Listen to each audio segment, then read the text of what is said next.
The words we use every day, we don't really think about them, do we? They just feel so functional. But what if I told you that each one is like a tiny fossil, a perfect little time capsule, holding a secret history of our past? I mean, what if the most common words have these completely hidden, totally surprising stories just waiting to be discovered? Well, guess what? They do.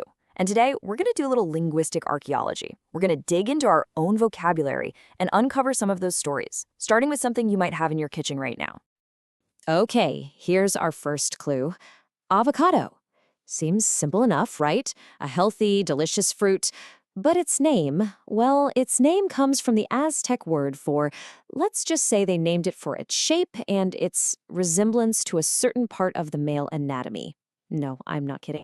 Or how about this one? A sandwich. You've probably eaten hundreds, maybe thousands of them, but its name has absolutely nothing to do with sand or witches. Nope, it has everything to do with a British aristocrat's really, really bad gambling problem. And then there's Starbucks, a modern, global brand if there ever was one. But its name started a journey, get this, over 1,200 years ago with actual Vikings, a stream in the English countryside, and the first mate on a doomed whaling ship. So here's the deal. The words we speak are just packed with these forgotten stories. Stories of invention, of hilarious mistakes, and of some truly incredible journeys. And our goal today is to excavate some of those hidden layers of meaning. All right, let's start with that sandwich. Its story isn't about some amazing culinary innovation. It's actually about a man's desperate need to not leave a gaming table. A need so intense that a writer visiting at the time actually documented it. So this quote comes from an 18th century French writer who was visiting London, and he was just blown away watching this high-ranking minister who was so addicted to a card game that he flat out refused to stop for a proper meal. Instead, he just demanded something he could eat with one hand. And the man at that table? That was John Montague, the 4th Earl of Sandwich. See where this is going? He wasn't trying to invent a new food. He was just trying to keep his cards clean and his stomach full so he could keep on gambling.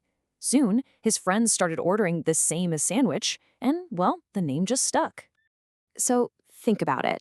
Every single time you eat a sandwich, you are unknowingly paying tribute to a man's incredible dedication, not to his country, but to his card game. It's a direct link to a specific moment in history, hidden right there in your lunch. But language isn't always created by fancy aristocrats. Sometimes it's just created by us messing up. Seriously, our vocabulary is full of words that were born from simple, honest-to-goodness mistakes and misunderstandings. Take a look at this magnificent gentleman. This is General Ambrose Burnside of the American Civil War. His facial hair was so legendary that people started calling that style of mutton chop Burnsides. But over time, people kind of forgot who he was, figured the hair was on the side of the face, and just swapped the word around to sideburns. A simple mistake that created a whole new word. Here's another beautiful error. This flower was once called a foxglove. Why? Because the good folk was an old nickname for fairies, and people believed these magical little beings would wear the flowers like tiny gloves. But, as belief in fairies started to fade, the name foxglove began to sound a little strange, so people either misheard it or maybe they just rationalized it into something that made more sense to them. Foxglove. It was a complete mistake, an error that just sounded better, I guess, and it's the name we still use today. Okay, for our last story, you might want to buckle up because we're going on probably the most incredible journey of all. We are going to trace the name on a coffee cup all the way back over 1,000 years to a small stream in England. This journey is just amazing. It all starts with Vikings, who name a simple stream Starbeck.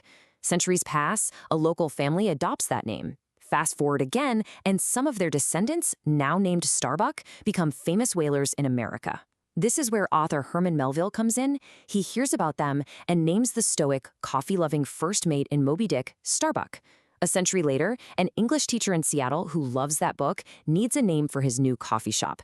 They almost called it Pequod after the ship, can you imagine? But thankfully, they settled on Starbucks, an unbroken line from a Viking stream right to your morning latte. So, as we've seen, our language is so much more than just a tool for communication. It really is a living, breathing museum of our history, our habits, and even our mistakes. The really crucial takeaway here is that words are artifacts. They carry these incredible stories inside them, whether it's a general's facial hair or an earl's gambling problem. Every single time we talk, we are, without even knowing it, referencing centuries of human experience, connecting our present to a past we never even knew existed. And that leaves us with a pretty fascinating final thought, doesn't it? Think about the words we're creating right now. Words like doom scrolling, selfie, or binge watch. In 1,000 years, when future linguists dig them up like fossils, what will those words say about our culture, our values, our lives? What story will we be leaving behind?